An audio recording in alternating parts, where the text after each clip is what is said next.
Welcome to the New Books Network.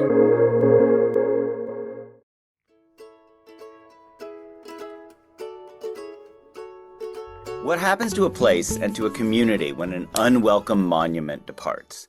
That question has been asked in many ways in many places. The Berlin Wall comes to mind, so do Nazi-era death camps. But those of us who lived through post-Black Lives Matter reckoning in the United States have witnessed up close or from afar another version of such a reckoning. And like every piece of real history, when viewed up close and grainy, it is not pretty and it is not easy. Hello, I'm John Plotz of Recall This Book, and to look at the gritty surface of such rethought monuments past, I am joined once again by my beloved former Brandeis colleague. David, I know you're so many other things, but you're still my beloved former Brandeis colleague, David Cunningham, sociology professor at WashU St. Louis. So David, welcome.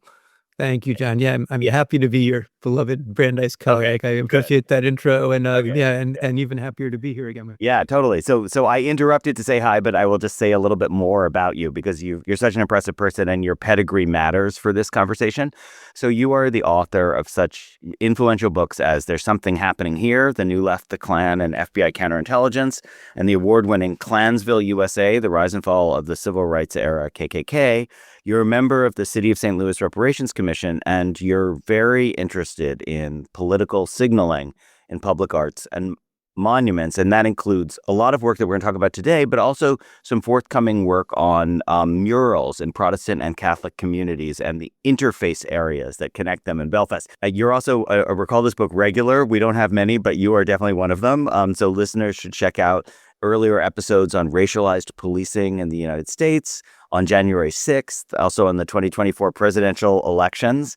And finally, and I think pertinent to this discussion, a recent conversation that you and I had with Glenn Patterson, who's the author of Lapsed Protestant, who is also very interested in that question of interface spaces in Belfast and Northern Ireland. And so I think that conversation is a pushing off point for today, because we're going to be exploring both monumentality and collective memory in darker forms, and also the question of how such darknesses get undone, removed, or contested. And I should say, when you think of darkness here, Confederate era monuments is a good way. It's like the placeholder. It's not the only thing we're going to be talking about, but Confederate era monuments and how they get repositioned in 21st century America. That's kind of the core of the question. And David, you're asking questions not just about those monuments, but also about alternatives. Silence is obviously one response, undoing is another, but there's a whole other range that you have anatomized very beautifully that has to do with redoing or counteracting such monuments. And each of them comes with its own delicate balancing act of benefits and risks. And you undertook an amazing recent project. You visited each of the 113 communities that removed or relocated Confederate symbols between 2015 and 2023. So one way that you documented it is a wonderful article published in September 2025 called Monumental Juxtapositions. But I think you wanted to begin us actually slightly earlier with a 2022 collaborative article you wrote in Social Problems called Contesting Commemorative Landscapes. So maybe can I invite you to set the scene for us with that article?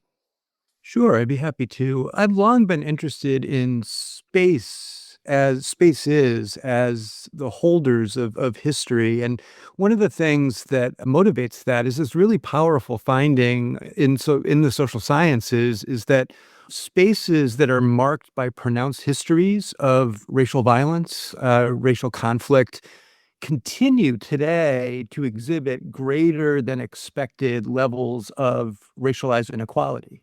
David, you know I'm an interrupter. I'm so sorry. Can you talk more as a social scientist about spaces as opposed to places? Like I think of those as having conceptual different registers. So are you talking about spaces or are you talking about places? Yeah, so that's a great question. I was actually, maybe embarrassingly now that you've called it out, I've been saying spaces because I thought it would sound more straightforward, but I really am referring to place in this case. So, space, not necessarily these geographic sectors, but thinking about place as having, a deep cultural and social connotation associated with them. And, these places are the things that we kind of hash through and we interpret and we debate. I've been correctly, as you're saying, interested in places as holders of these histories and these legacies. And, related to that, back in, I think it was 2016, I was working with two of my longtime collaborators, Christina Simcoe at Williams College and Nikki Fox, who's at Sacramento State. And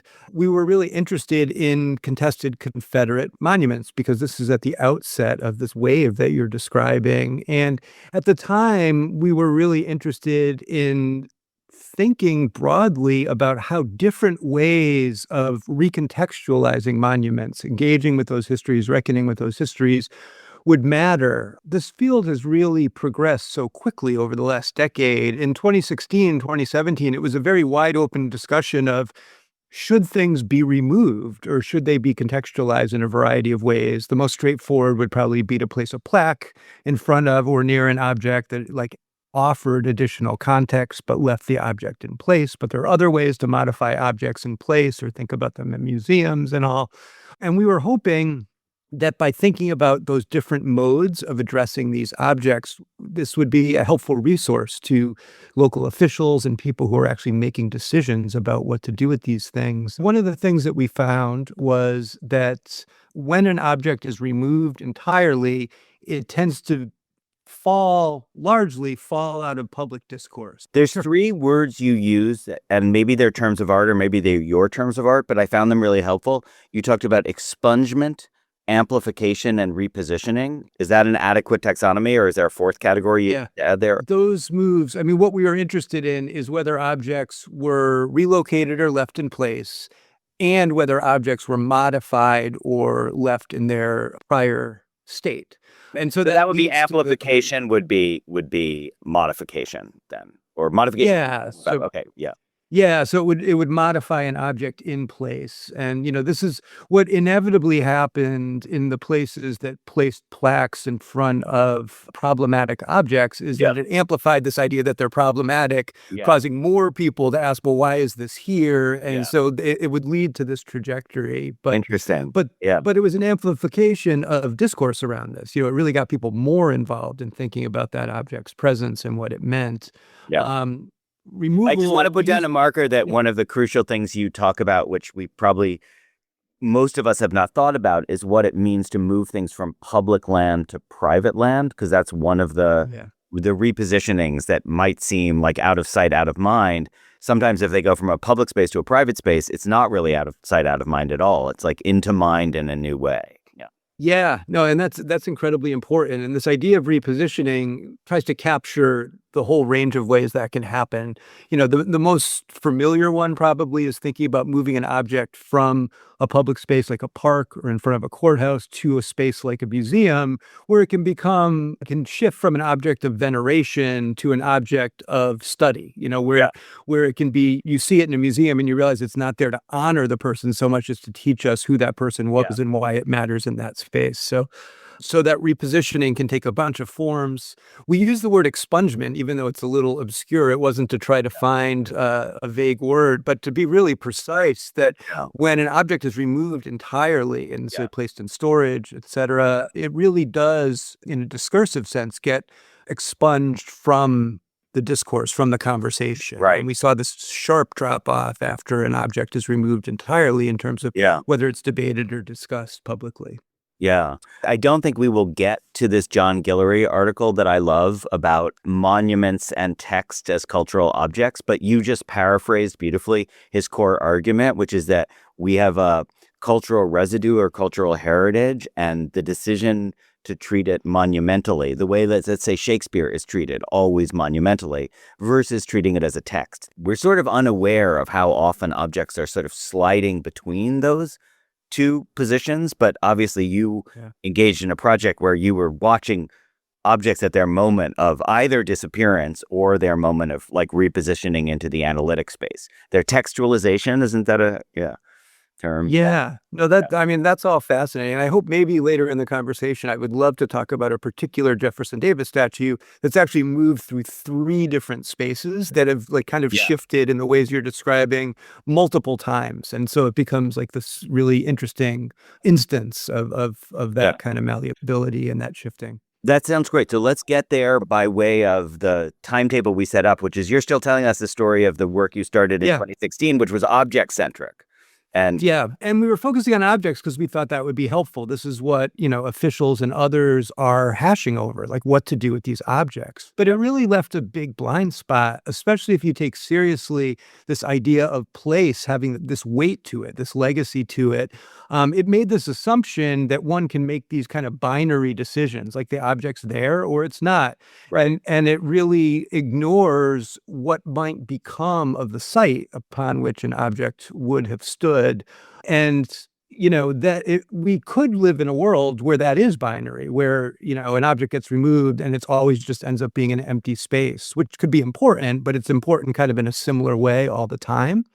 But what I quickly suspected, and from media accounts and things like this, started to see was that this is far from binary. There's all sorts of different ways in which these sites get refashioned and repurposed or don't, and that variation becomes really important if we want to take seriously like what a reckoning looks like. It's not just removing something, it's what do we do with that space and how do we actually still engage with the idea that object would have stood there for decades prior. And just to articulate the word reckoning, I mean, you and I many times, David, have talked about the fact that you were hired to do quantitative sociology here at Brandeis, but you're a qualitative sociology person. But reckoning is right because you're not, I won't say a completist, but you're a documentarian. You're interested in trying to exhaust the number, not just choose one or two and hope that they're exemplary. So let's fast forward you then to how you got to the number 113 of the communities you wanted to visit.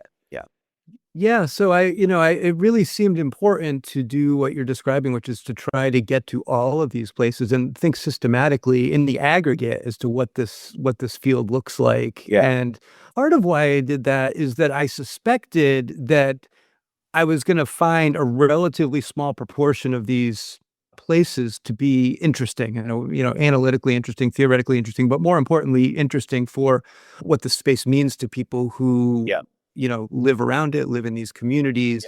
And I always sort of told myself as I embarked on this, like if 10% of these sites are interesting, like that can still be successful. It's not like all of them need to be unique from each other in ways that I can kind of engage with deeply.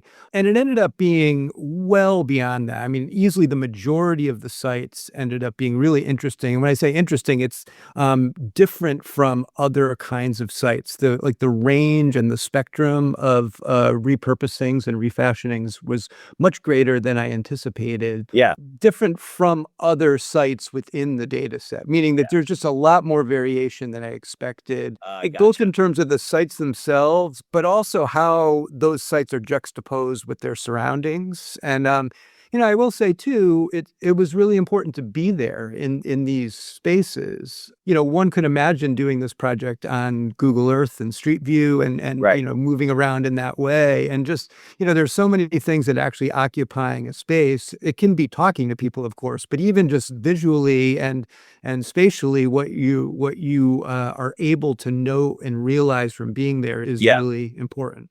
I totally get that. And that maybe goes back to the place and space distinction too, because the things that make it a place in that sense, like distinctive, carved out. Can I just put another ring of I really like your non-reckoning point, but in terms of larger non-reckoning, one number you cite is that the Southern Poverty Law Center says there are probably around 900 such statues or monuments, out of which there's 113 that you think some action has been taken. So how do you contextualize that? So there's the 10 or 20% within the 113, and then there's the 113 within the 900.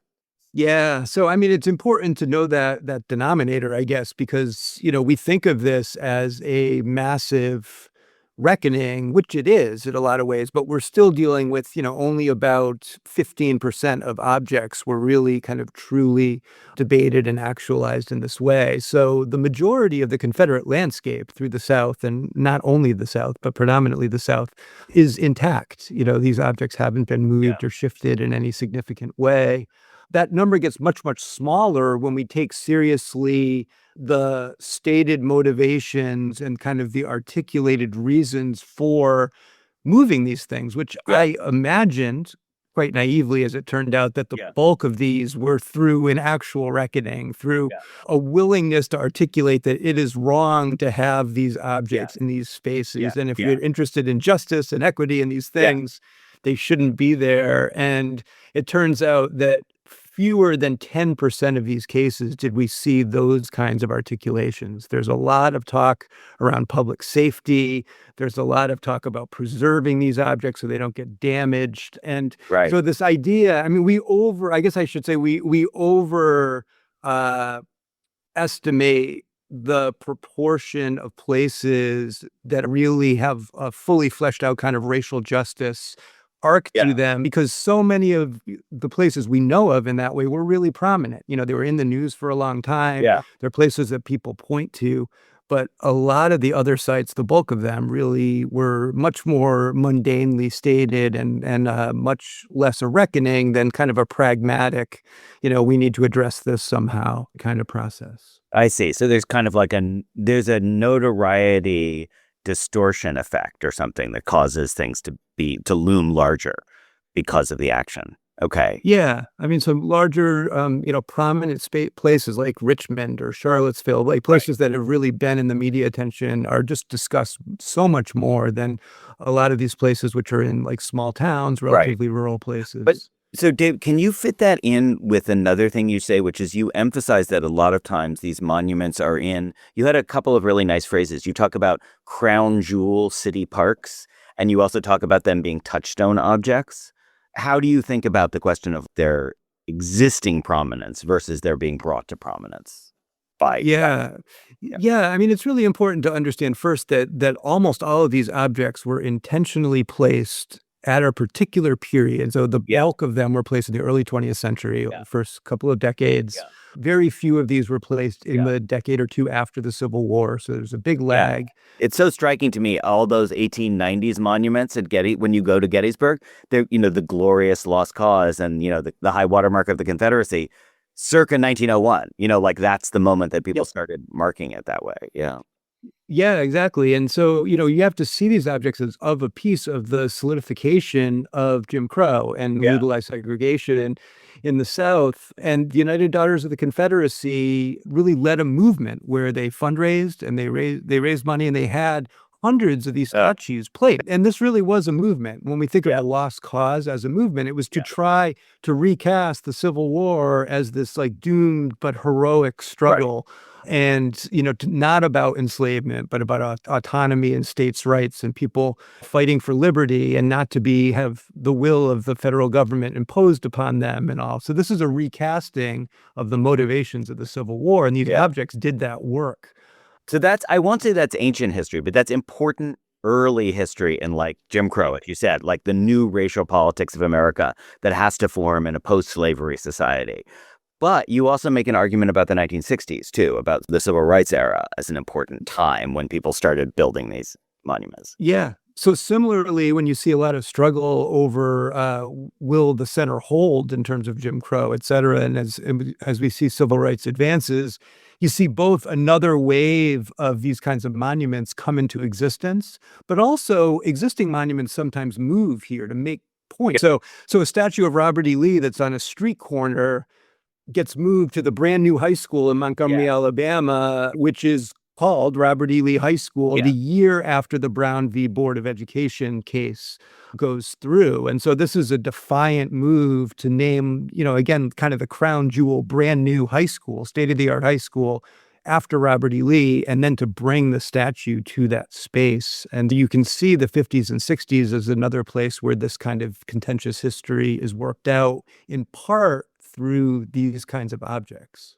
The mobility of the objects seems so crucial to me, because part of what seems to work in favor of monuments, and this is the point John Guillory makes, is their seeming solidity. Like you're stuck with them. The Washington Monument, we are stuck with. The Jefferson. You and I once had this argument about what it would mean to carve a letter S on the Jefferson Memorial, to mark that he owned slaves. But, we seem kind of stuck with them. But your point is, no, actually, often they're repositioned so as to be at the center of attention. Yeah, I mean, these are really mobile objects. Many of these objects have been in 2 or 3 or 4 places over the decades. And so this idea of like, we can't erase history because this object has always been there in this way. Yeah. Thing. Okay. Well, so wait a second, David. I hear what you're saying, and I'm not accusing you of arguing two different things, but you are arguing that expungement causes the thing to just go away. But you're also arguing that repositioning is part of a long history whereby these folks or these monumentalized folks remained at the center of debate. I assume we're talking about like Bedford Forrest or somebody like Civil War generals stand for the Klan or Yeah, I mean, it's interesting. I mean, that kind of, potential contradiction is, also rooted in the duality of objects and sites. So we can see them of a piece, like that object is occupying that site. But that object may have occupied other sites as well, and it may yet occupy different sites in the future.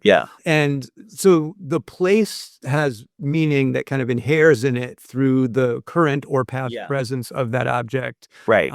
And then the object gains different meaning if it moves as well, as we see with Robert E. Lee at the school. So maybe you could talk about the Robert E. Lee example, but if we can think about that in the larger argument that you're making about these new private locations where monuments arrive, partly as being like an anti-government space, like we can't trust the government to do this anymore, so private property has to step in. Yeah, I mean, that's one of the things that I was quite surprised by visiting a lot of these places is that is kind of a shadow counter movement that's been going on too, is trying to gain control of these objects if they leave public space. And so, many of these objects are put in storage, but depending on what state you're in, people can bid on some of these. And when I say bid, they're usually not spending money, but they can place a claim on it.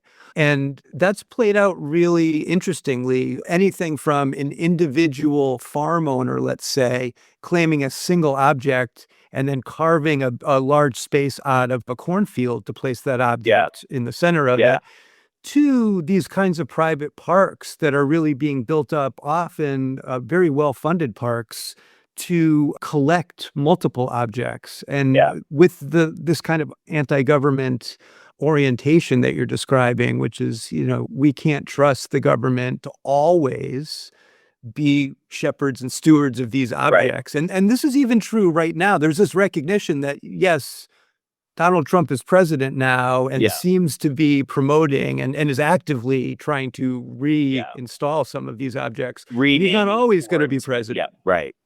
So like the only way you can perpetually ensure that these objects are cared for are to move them into these private spaces. This is kind of the rhetoric of that movement. In North Carolina, there's a place called Valor Memorial Park in a small town called Denton that has done this. In Texas, there is the owner of a large ranch that has become kind of a retreat for military veterans who struggle with PTSD and other kinds of things. It's designed to be a reflective space for them. That person has tried to gather many of the removed statues in Texas and move it to the ranch space.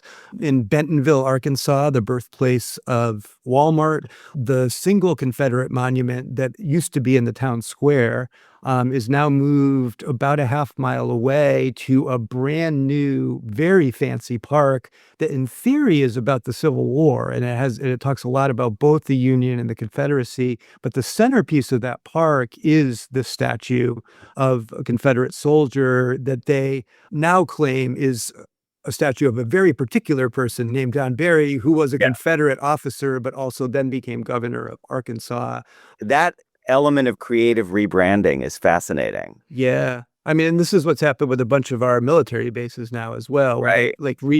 they brought back Fort Bragg and these Yeah. places, but they claimed it wasn't the A same different Bragg. It it was was a like different it brag. was a private Bragg. It's so 1984. I mean, it really is Yeah. amazing. And I guess, one thing we could say, this is Yeah. the monuments exhibit that's currently in Los Yeah. Angeles. It's amazing. It's in two institutions, the Museum of Contemporary Art, Yeah. MoCA, and the Brick. I Looks believe it's amazing. up till Yeah. May. Great. Yeah. It's really amazing. But the centerpiece and the Kara Walker piece will be up in perpetuity because the Brick has purchased it Oh, for the great. permanent collection. Okay. So All right. and that's called Unmanned Drone. And what that is a disassembling and a reassembling of a Stonewall Jackson statue, where Kara Walker was able to work with the statue and manipulate the statue. And there are several parts of the exhibit at MoCA and the Brick that do this. Bethany Collins has taken the base of one of the Charlottesville statues and has carved rose petals out of it, like in the same like marble, Yeah. and scattered them, like kind of spreading Yeah. out from the base. It's Yeah. really amazing. But the ability to manipulate these objects is not a frequent one or a common one. And it took years for the curators at MoCA and the Brick to be able to both collect some of these objects for the exhibit, but also collect them in a way where they could be manipulated by Yeah. artists and responded to by artists. So, dude, you've just only begun to scratch the surface of your 113, and I still want those Yeah. anecdotes about your encounters. But if I could just frame it a tiny bit more, I you're really interested in the problem with you. I think you're somewhat skeptical of an amplification that basically replaces the pantheon of Confederate heroes with other heroes. As you know, I'm obsessed with the Shaw Memorial in Boston, which memorializes the African American Union soldiers who died. So I want in the Civil War. So I want a vision of like what it means to have positive heroes, not victims of lynching as are memorialized in that wonderful new Alabama museum, people who also belong to that ground, and chart out an alternative genealogy where let's not revere the people who used to be on the statues. Let's have other statues. I think you're somewhat skeptical of that, and I'd love to hear you talk more about your sense of the complication of that notion of replacing like bad statue set A with possibly good statue set B. Yeah, I mean, it's an important question. I think there are two versions of it, and might be more skeptical of one than the other. Okay. There's one where there actually aren't a lot of examples of this happening, but there are people who clearly call for a repositioning through a new juxtaposition, which is we're not going to remove the statue, but we're going to place basically a counter object near it. Oh, counter object. Okay. Yeah. Yeah, like something that would really kind of shift how we can view that original object. I find that idea really interesting, and I find some of the more organic kind of counter placements really effective. I feel like the institutionalized versions of that often get read by publics who aren't necessarily like deeply reading the history of why this was placed here, et cetera, Yeah. as kind of a both sides narrative where, Yeah. we see the Confederate figure and then we see another figure that runs counter to that. And it's like, okay, well, now we're sort of acknowledging relatively equally, these different sides of a story. There are two cases, though, in the South where an object has been removed and replaced by a counter figure. And the first one is fairly well known. It's in Decatur, Georgia, right outside of Atlanta. And a Confederate obelisk was removed in front of the old courthouse in Decatur.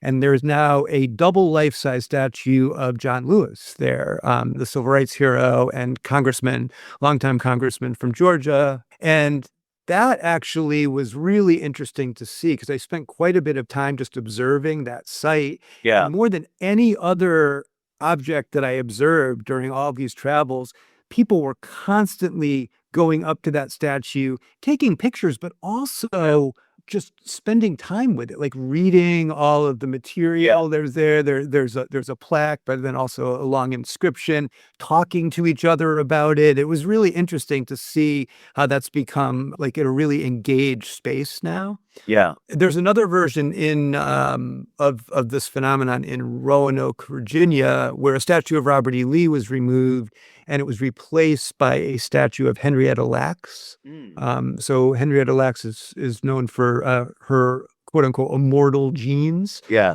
So her genetic material was taken without her consent Yes. by doctors and have lived on and continue to live on, and they've been the source of many medical breakthroughs since. So Henrietta Lacks is being honored in this space where Robert E. Lee had stood. Yeah. So it's literally at the same plinth.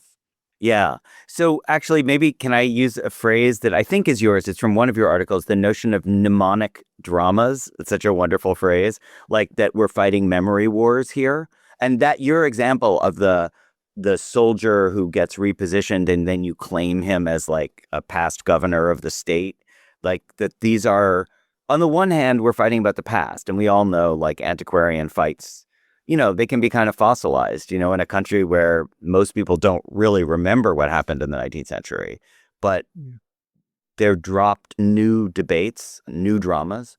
And I feel like that's especially poignant right now in the era of you were documenting what happened under Biden, and what's happening under Trump's second administration must be different in kind in some ways because, the new mnemonic drama of having a president who clearly wants to abolish Juneteenth as a national holiday, for example. Yeah, and it's really, it's created, the interaction of that and what protests and challenges to these spaces look like now, meaning the decline of that wave of the movement is really, really shifted a lot. There's, we've seen on federal land already multiple cases where statues are being reinstalled. The latest one is a Christopher Columbus statue, so not Confederate, but in the same contested vein, has been reinstalled in the White House grounds.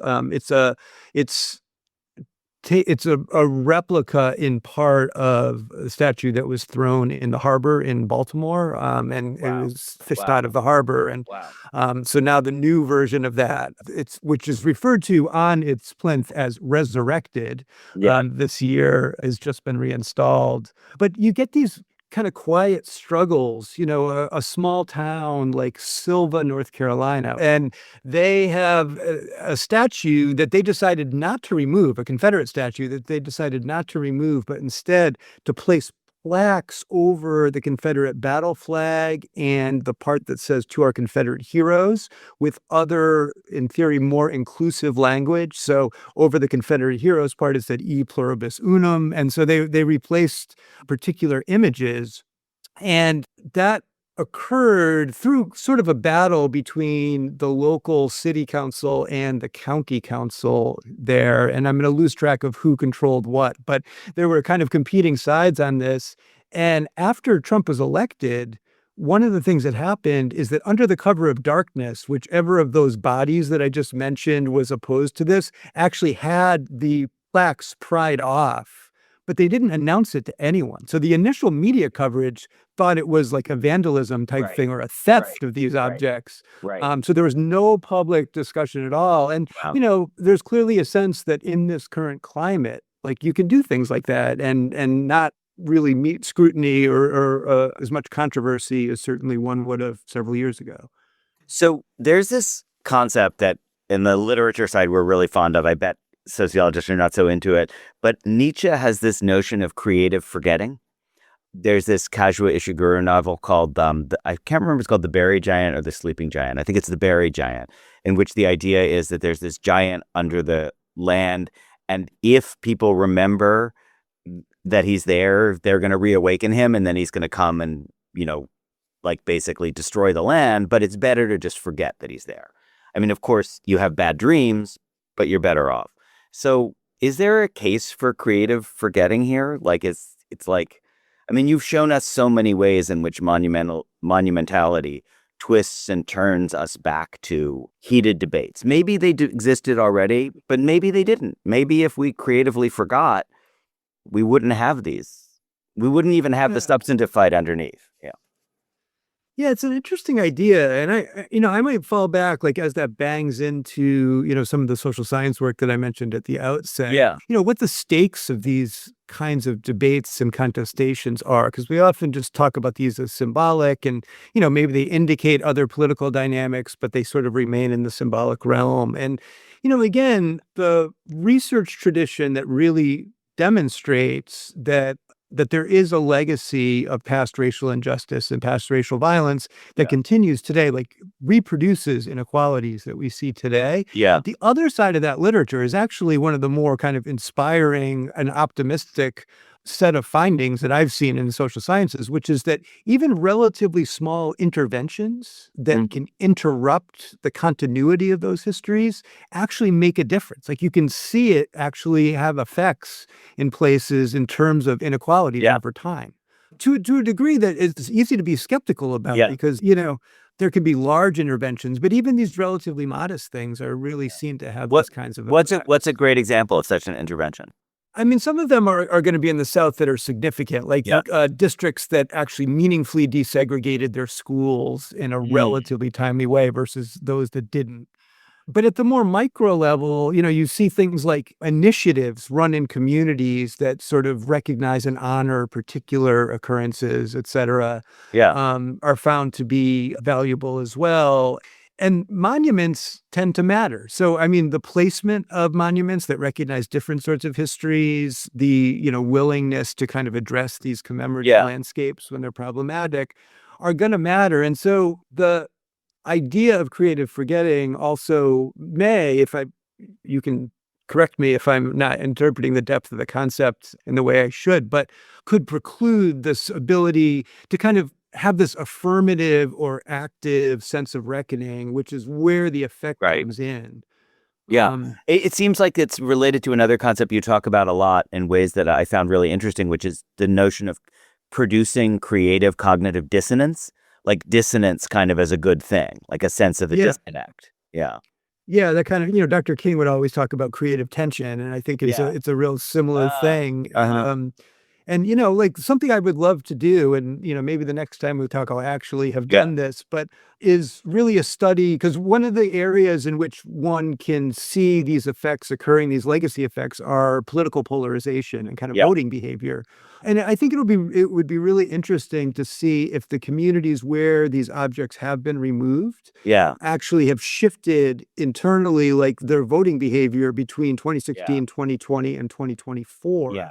And so, to see if it has that effect relative to other places. I love your optimism, David. Like to me, I read the articles about like they introduce an EV electric battery factory in Georgia in suburban Atlanta, these stats, and then people vote more Republican, at a place where they are employed at the battery factory. So in other words, like you make an intervention towards a common good and they produce the opposite effect. But I love the notion that Yeah, well, it certainly could become a backlash story, and, Yeah. it could be the very opposite. I mean, either one would be important to uncover, and Yeah. because I mean, Yes. I do think the predominant affect in many of these places, if you visit these sites, Yeah. is one of resentment. There are a lot of places, I think, that for the kind of pragmatic reasons that we mentioned earlier, people remove statues or Yeah. place them in different, more protected spaces. There was a sense that they kind of jumped the gun on this. They Yeah. really thought they were in acute danger of the protest, quote unquote, mob, sort of Yeah. showing up there next. Maybe we could touch on a moment that's very topical right now when we're recording this at the end of March. And I would imagine will still be a topic of conversation when it airs, which is the revelations about Cesar Chavez, and who, of course, it has a lot of monuments associated with him. He has days named after him. There's a national monument that President Obama named, I believe, in 2012, maybe. Yeah. Any thoughts about whether there's going to be a lightning fast reckoning around him as well? Or? Yeah, I mean, as you say, as we're talking, this is a story that's only a couple of weeks old in terms of its arc, where there are these public disclosures of Chavez's behavior that are seen as certainly not befitting monumental status. And, already Cal State University of Fresno has removed a Chavez statue from their campus. Yeah. It looks somewhat likely that the National Park Service will strip the national monument status that you mentioned from the prior headquarters, that people refer to as La Paz. Right, which is the site of the alleged crimes that he is said to have committed. Yeah. Yeah. And it'll be interesting. I've been trying to think of this as juxtaposed with, to some degree, prior, but certainly in a more pitched way, potential future battles around Dr. King's legacy, because clearly, one of the things that the Trump administration has been doing to a degree that hasn't happened prior is release many more documents associated with the investigation into Wow. Dr. King's Yes. assassination.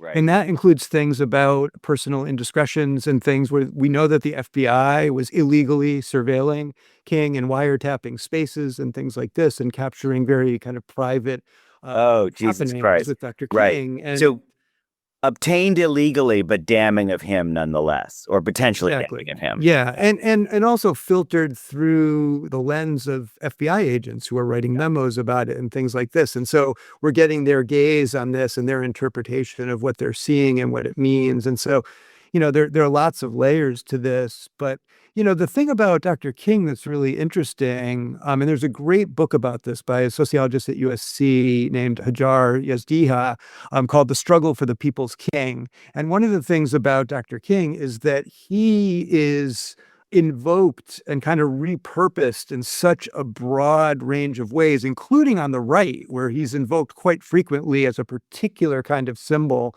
and heroic in a particular way that might not match what people on the left would say, but nonetheless is used effectively in that way. And so Dr. King seems like someone whose valence is really fluid and modular and things like this. And it'll be interesting to see how that proceeds, because it does seem like maintaining his legacy as an American hero actually serves lots of different constituencies in different ways. And so one could imagine these materials getting released and there isn't a high level of motivation in any area of the political spectrum to kind of use that to strip away the status. Yeah, that's really interesting. And this really sharpens, in a way we should have begun with this, because it's like there is this polyvalent quality to our usual monumental subjects, right? And of course, your example of the Confederate soldier who later became a governor is an example of that polyvalence. But Confederate generals, even Robert E. Lee, it's like a hard stretch to see them occupying a polyvalent center. Yeah. And one might see Chavez as like an inverse version of that, being in a way that Chavez is not across the political spectrum invoked in heroic or monumental ways. And so one imagines that this is something that, opportunistically or not, will be pretty sharply moved upon by.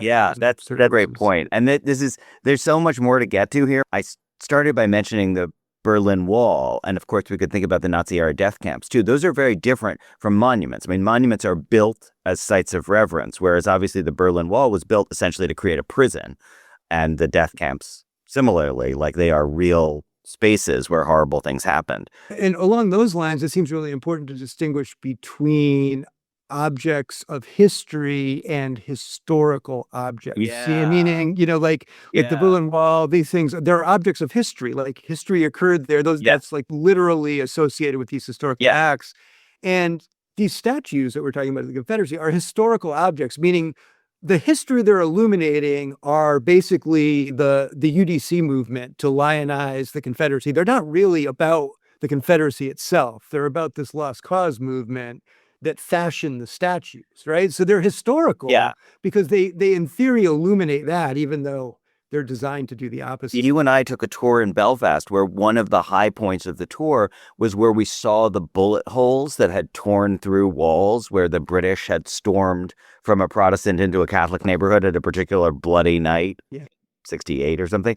What's the indexicality of that? Is that an object of history, or do you see what I mean? Like, and they've been kind of framed. They've been turned into historical evidence. Yeah. They were bullet holes for all that. That's a really interesting case. I might think of it personally as closer to the Berlin Wall side, meaning that it can be repurposed in different ways by particular people who are trying to present a particular narrative. But the object itself, I mean, it's undeniable that these historical events Right. occurred there, and we can learn about those events. Yeah. These statues are like a degree separated from that. They're trying to represent a history that goes further Yeah. back as if that object is the history, Yeah. but it really is telling us more about like who made the statue and why than it is about anything Totally. associated with the actual Civil War. Yeah, it's so funny. It's like when I think about my experiences going through the South and visiting the landscapes are so shaped for me by this crucial walk that my son and I did. We only walked for like 2 miles, but we retraced the Trail of Tears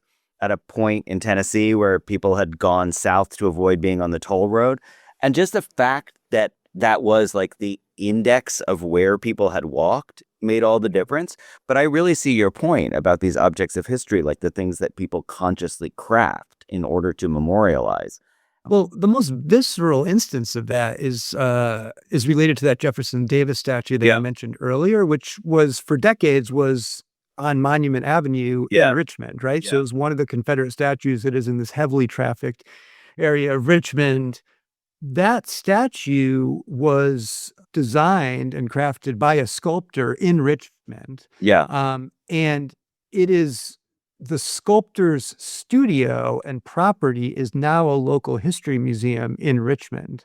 And that museum claimed the statue after it was taken down at Monument Avenue. Now, that statue was pulled down forcibly, so it had paint splattered all over it. All the activists had, like, pull parts of it off and all these things.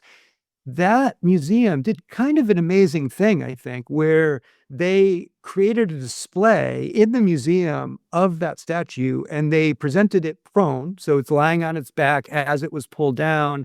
And they have restored the object to preserve what they refer to as its 2020 state. There was a toilet paper noose that was placed around Davis's neck. And they preserved They have like laminated on it so it's not going to dissolve. Yeah. That's such a great note to make our final turn on, David. So the moment that we sort of end up with is a recallable book, meaning like a book or a moment from a book that you think is pertinent. If people enjoyed this conversation, here's where they could go next. I love this aspect of all of your episodes here. And I've been thinking about what I've been most interested in are the kinds of instances where books tell us things about these monuments and the history associated with these monuments without being about them. I mean, there are several great books about Confederate monuments that people talk about all the time, and I would advocate for those as well. Yeah.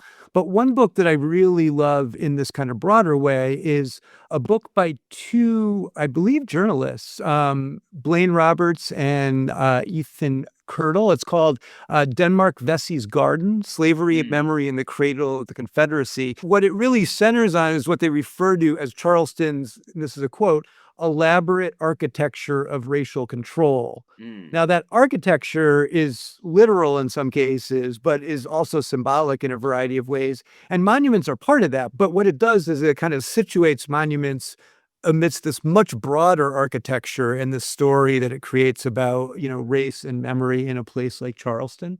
That's great, David. And since we're really nerdy on this podcast, I'm going to get your deep list as well of the books about monuments that you admire. We'll put those up on the show notes for sure. Excellent. Yeah.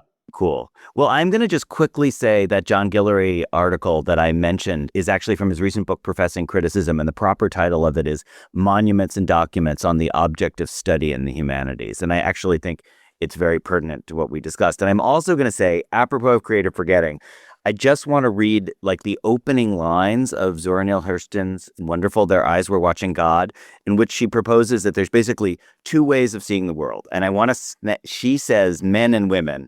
I actually don't think the gender designation is so important. I think she's just talking about two different ways of seeing the world. And this is what she says. She says, ships at a distance have every man's wish on board. For some, they come in with the tide. For others, they sail forever on the horizon, never out of sight, never landing until the watcher turns his eyes away in resignation. So that's type one. And then type two is, now women forget all those things they don't want to remember and remember everything they don't want to forget. The dream is the truth. Then they act and do things accordingly. So that's Hurston's version of the power of yearning and looking and remembering versus the power of acting accordingly onto what you want to remember. So I I love that way of divvying up the world, and seems worth thinking about. That's such a great distillation of a number of the themes that we've been talking about here. So I appreciate you ending on that note.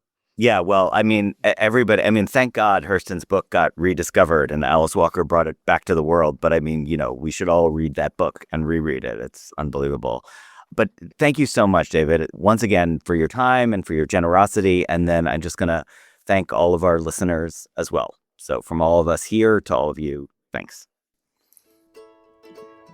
Recall This Book is the creation of John Plotz and Elizabeth Ferry. Sound editing is by Nawal Irfani, and music comes from a song by Eric Choslow and Barbara Cassidy. We gratefully acknowledge support from Brandeis University and its Mandel Center for the Humanities. We always want to hear from you, our listeners, with your comments, criticisms, or suggestions for future episodes. Finally, if you enjoyed today's show, please forward it to 5 people or write a review and rate us wherever you get your podcasts. Thanks for listening.